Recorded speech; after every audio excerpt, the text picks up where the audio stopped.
அனைவருக்கும் வணக்கம். மேலும் ஒரு வீடியோ மூலமாக உங்களை சந்திக்கிறதுல மிக்க மகிழ்ச்சி. ஸோ இன்னைக்கு வீடியோவில் நம்ம ஒரு லீகல் கான்செப்ட் அனலைஸ் பண்ணலாம். ஸோ ஷா பானுன்ற கேஸ் ஃபேமஸான கேஸ் அனலைஸ் பண்ணுவோம். ஸோ இந்த கேஸ் எல்லாத்துக்கும் தெரிஞ்சிருக்கும் லீகல் ஃபீல்டில் இருக்கவங்களுக்கு. ஸோ இருந்தாலும் நான் தெளிவாக இந்த கேஸ் என்ன சொல்லுது அப்படின்றத சொல்கிறேன். ஸோ இந்த கேஸோட முக்கியமான அம்சம் என்னென்னா, முஸ்லீம் உமனுக்கு திருமணம் மனமுறிவு ஏற்பட்ட பிறகு ஜீவனாம்ச தொகை கொடுக்கலாமா வேண்டாமா அப்படின்றத இந்த கேஸில் சூப்பராக அனலைஸ் பண்ணியிருப்பாங்க. அது என்னன்றதை தெளிவாக பார்க்கலாம். இந்த கேஸ் பார்த்திங்கன்னா வேரியஸ் ஸ்டேஜஸில் நடக்குது. லோக்கல் கோர்ட்டில் நடக்குது, தென் ஹைகோர்ட் போகுது, தென் சுப்ரீம் கோர்ட் வர போகுது. தென் அந்த சுப்ரீம் கோர்ட்டில் ரூலிங்கான அந்த ஜட்ஜ்மெண்ட்டை அகைன்ஸ்டாக ஒரு சட்டம் மத்திய அரசு கொண்டு வராங்க. அந்த சட்டத்தை எதிர்த்து இன்னொரு கேஸில் இந்த சட்டம் செல்லாதது அப்படின்றது ஃபண்டமெண்டல் ரைட்ஸ்க்கு அகைன்ஸ்ட் ஆனது அப்படின்னு சொல்லி ஒரு ஜட்ஜ்மெண்ட் டெலிவர் பண்ணுவாங்க. ஸோ இந்த கேஸ் ஒரு சுவாரஸ்யமான கேஸ். ஸ்கிப் பண்ணாமல் ஃபுல்லாக பாருங்கள், ஏன்னா அப்போ தான் ஃபுல்லாக உங்களுக்கு புரியும் என்ன இந்த கேஸ் சொல்ல வருது அப்படின்றது. ஸோ இந்த கேஸோட ஃபேக்ட்ஸ், இந்த கேஸ் யாருக்கும் இடையில் நடக்குதுன்னா, முகமது அகமத் கான் விசஸ் ஷா பானு பேகம் அப்படின்ற என்னென்ன பேத்துக்கு இடையில் நடக்குது. ஸோ இந்த கேஸோட ஃபேக்ட்ஸ்குள்ளே போகலாம். 1932 முகமது அகமத் கானும் ஷா பானு பேகமும் திருமணம் செஞ்சுக்கிறாங்க. ஸோ அவங்களுக்கு 5 குழந்தைகள் பிறகுது. 14 வருஷம் வரைக்கும் சுமூகமாக வாழ்ந்துட்டுருக்காங்க, எந்த ஒரு பிரச்சனையும் இல்லாமல். ஆனால் முகமது அகமத் கான் என்ன பண்ணுறாரு, செகண்ட் மேரேஜ் பண்ணிக்கிறாரு. அதுக்கப்புறமேட்டு கொஞ்சம் பிரச்சனை ஏற்படுது.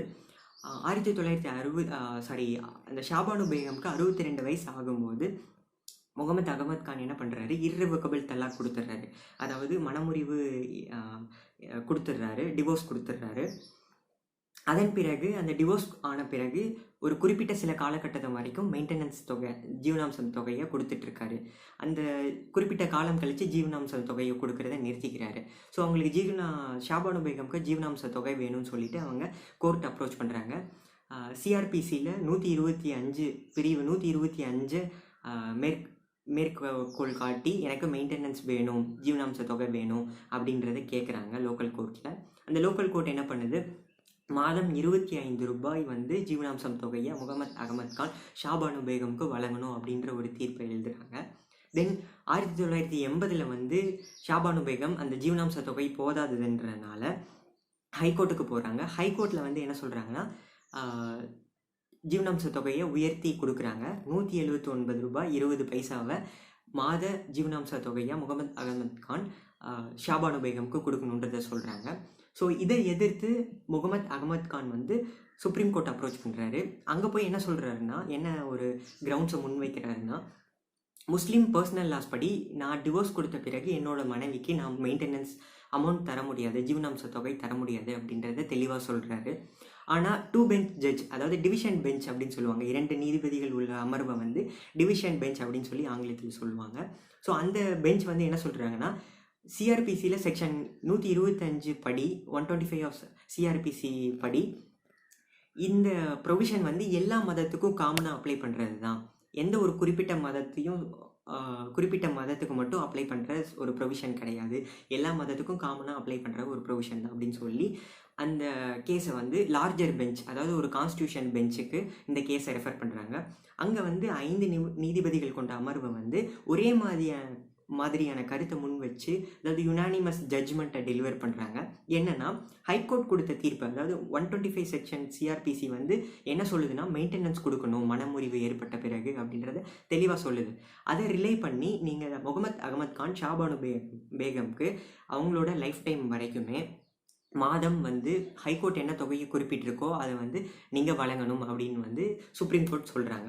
ஸோ அதன் பிறகு என்ன ஆகுதுன்னா, வேரியஸ் ப்ரொட்டஸ்ட் நடக்குது முஸ்லீம் கம்யூனிட்டிஸ்க்கு இந்த ஜட்ஜ்மெண்ட்டை எதிர்த்து. ஏன்னா இந்த ஜட்ஜ்மெண்ட்டில் அவங்களோட பர்சனல் லாஸ்க்கு அகைன்ஸ்டாக இருக்குன்னு சொல்லி ஃபீல் பண்ணுறாங்க. அதனால் செவரல் ப்ரொட்டஸ்ட்டை கண்டக்ட் பண்ணுறாங்க.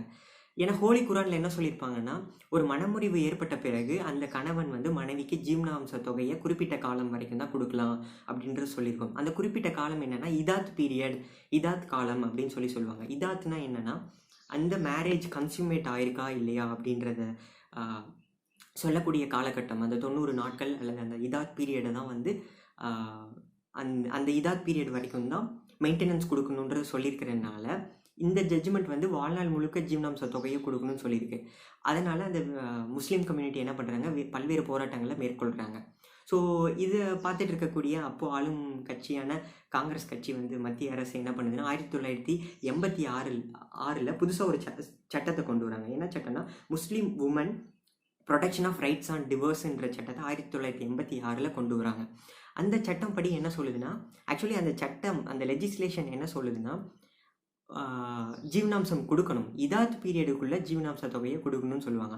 ஆனால் அந்த முஸ்லீம் கம்யூனிட்டிஸ் அண்ட் அதர் பீப்புள் எப்படி அதை இன்டர்பிரேட் பண்ணுறாங்க, அந்த சுப்ரீம் கோர்ட் இன்னொரு கேஸில் எப்படி அந்த ப்ரொவிஷன்ஸ் ஆஃப் அந்த செட் ஆக்ட் 1986 ஆக்டை எப்படி இன்டர்பிரேட் பண்ணுறாங்க அப்படின்றது தெளிவாக பார்ப்போம். ஸோ இந்த ஒரு லெஜிஸ்லேஷனுக்கு அகெயின்ஸ்டாக 2001 வந்து டேனியல் லத்தீஃபி அப்படின்ற ஒரு Danial Latifi and others vs union of இந்தியான்ற ஒரு கேஸில் அழகான ஒரு தீர்ப்பை சுப்ரீம் கோர்ட் வழங்கியிருப்பாங்க. இந்த டேனியல் லத்தீஃபி யாருன்னா ஷா பானுவோட அட்வொகேட். அதாவது சுப்ரீம் கோர்ட்டில் 1985 அந்த ஜட்ஜ்மெண்ட்டை இவர் அப்பீல் போகிறாரு இல்லையா, ஷா பானுவோட கணவர் அப்பீல் போகும்போது ஷா பானுக்கான அட்வொகேட் யாருன்னா டேனியல் லத்தீஃபி. அவர் தான் இந்த கேஸில் வர்றாரு, செகண்ட் கேஸில். எந்த கேஸ்னால் இந்த 1986 சட்டத்துக்கு அகெயின்ஸ்டாக இவர் வந்து இந்த டேனியல் லத்தீஃபின்றவர் கேஸ் ஃபைல் பண்ணுறாரு. ஏன்னா அந்த சட்டம் வந்து அடிப்படை உரிமைக்கு அகெயின்ஸ்டாக இருக்குது.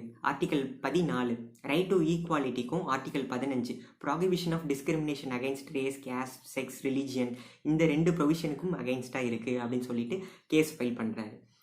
ஸோ சுப்ரீம் கோர்ட் என்ன ஜட்ஜ்மெண்ட் டெலிவர் பண்ணுறாங்கன்னா, இந்த 1986 சட்டம் Muslim women protection of rights on divorce அந்த சட்டத்தில் பிரிவு 3 உட்பிரிவு 1 அதில் உட்பிரிவு ஏ, அதாவது செக்ஷன் 3 சப் கிளாஸ் 1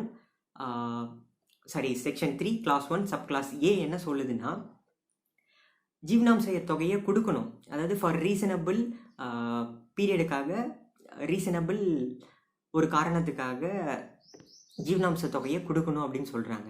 இந்த ப்ரொவிஷனில், அதாவது ஆங்கிலத்தில் சொல்லணும்னா என்னென்னா, section 3 clause 1 sub clause A of the 1986 Act clearly states that reasonable and fair maintenance to be provided in the இதாத் பீரியட் அப்படின்றத சொல்லுது. ஓகேங்களா?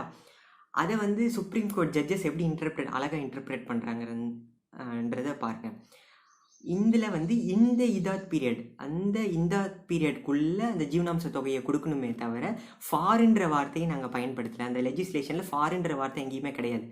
அதாவது ஜீவனாம்ச தொகை இதாத் பீரியடுக்கு மட்டும்தான்றது கிடையாது, இதாத் பீரியடுக்குள்ளே அவங்க லைஃப் டைம் வரைக்கும் அவங்கள மெயின்டைன் பண்ணிக்கக்கூடிய ஜீவனாம்ச தொகையை கொடுத்துடணும் அந்த இதாத் பீரியடு முடியறதுக்குள்ளே அப்படின்றத ஒரு அழகான இன்டர்பிரிட்டேஷனை முன் வச்சு தீர்ப்பு வழங்குறாங்க. ஸோ 2001 அப்புறமேட்டும் இந்த ஷா பானு கேஸில் இருந்தும் முஸ்லீம் உமனுக்கு ஜீவனாம்ச தொகையை கொடுக்கலாம் அப்படின்றது செக்ஷன் 125 Cr.P.C ரிலை பண்ணி சுப்ரீம் கோர்ட் ஜட்ஜ்மெண்ட்டை டெலிவர் பண்ணுது. ஸோ இதுதான் இந்த கேஸோட முக்கிய சிறப்பம்சங்கள். ஸோ இந்த வீடியோ பிடிச்சிருந்தா லைக் பண்ணுங்கள், சப்ஸ்கிரைப் பண்ணுங்கள், கமெண்ட் பண்ணுங்கள். ஸோ தேங்க்யூ ஆல் ஃபார் வாட்சிங்.